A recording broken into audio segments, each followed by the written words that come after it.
Передача в эксплуатацию скоростного пассажирского судна. Легендар Метеор 2020 һәм А217 суднысын төзүчеләр штурвалны тантаналы рәвештә хезмәт күрсәтүчеләргә тапшыра. Елга портындагы чарада Рөстәм Миңнеханов һәм Мәскәүдән килгән федераль дәрәҗәдәге кунаклар катнаша. Бу су транспортындагы истәлекле вакыйга ди Татарстан рәисе. Корабларның икесе дә безнең республикада җитештерелгән. Сегодня на самом деле знаковые события. Вот, наверное, в современной России, в Советском Союзе были корабли. Это, наверное, первые корабли новые, которые мы сегодня запустим. И самое главное, они произведены в нашей республике. Качество жизни определяется транспортной доступностью, качеством транспортного обслуживания. Если мы много что сумели сделать в пассажирских перевозках, автобусами, электричками, в части водного транспорта, конечно, мы работали на том подвижном составе или на тех судах, которые у нас были. 32 елга беренче тапкыр яңа 2 кораб кулланышка тапшырыла. Республикада пассажир судноларын яңарту программасын тормышка ашыра башладылар. Бу Рөстәм Миңнеханов тәкъдиме. Яр буйларында урнашкан объектларда төзекләндереләчәк. Сегодня отечественное судостроение нуждается в новых современных проектах, которые... Россиянең суднолар төзелеше тармагы яңа проектларга мохтаҗ. Аларга үзебездә җитештерелгән заманча технологияләрне кертергә кирәк. Бу мәсьәләдә Татарстанда искәрмә түгел. Хәтерлисездер, табигый газ белән йөри торган Россиядәге беренче судно Яшел Үзән заводында җитештерелгән иде. Дәүләт транспорт лизинг компаниясе Татарстан белән күптән тыгыз элемтәдә.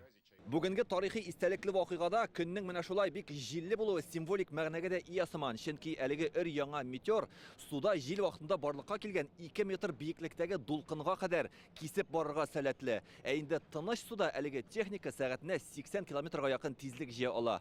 Суда пассажирлар ташучы техник өчен бу бик зур мөмкинлек дип белгечләр. Бу бүгенге көндә иң әйбәт проектлар дип әйтәсе килә. Алар бүген инде җиһазланган, бар яктан да бүгенге вакытка туры килә торган иттереп. Эшке кыяфәте дә, тышкы кыяфәте дә. Һәм киләчәктә инде менә бу безнең яңа метеорлар артачак ел саен республика инде әйтик заказ бирделәр.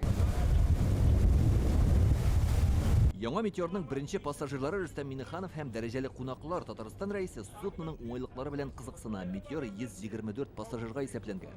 При этом можно ходить в сырую погоду, вне погоды, потому что есть система отопления.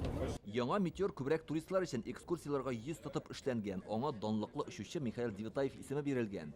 Ул елга техникасы белән ярты гасырга якын идарә иткән. Бүген Советлар Союзы героеның туганнары да суднада йөреп карады. Күңелләрендә горурлык хисләре.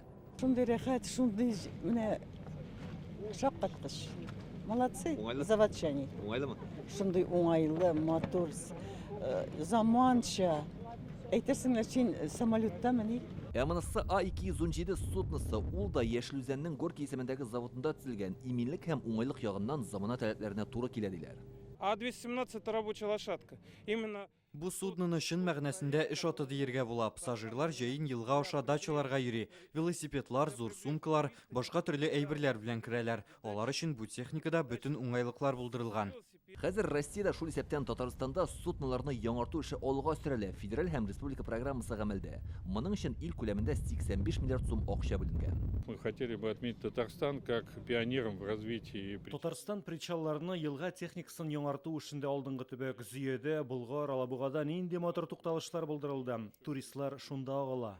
Республикада ел ахырына кадәр тагын 2 судно кулланылышка тапшырылачак. Мы должны обкатать технику, техника новая. Без башта туристлык маршруты буенча эшләячәкбез, чөнки әлегә яңа техниканы сынарга, тикшерергә кирәк. Киләсе елдан социаль проектлар каралачак. Инде бу ел ук яңа кораблар белән Зөя утрау шәһәрчегенә һәм Болгарга барырга мөмкин булачак.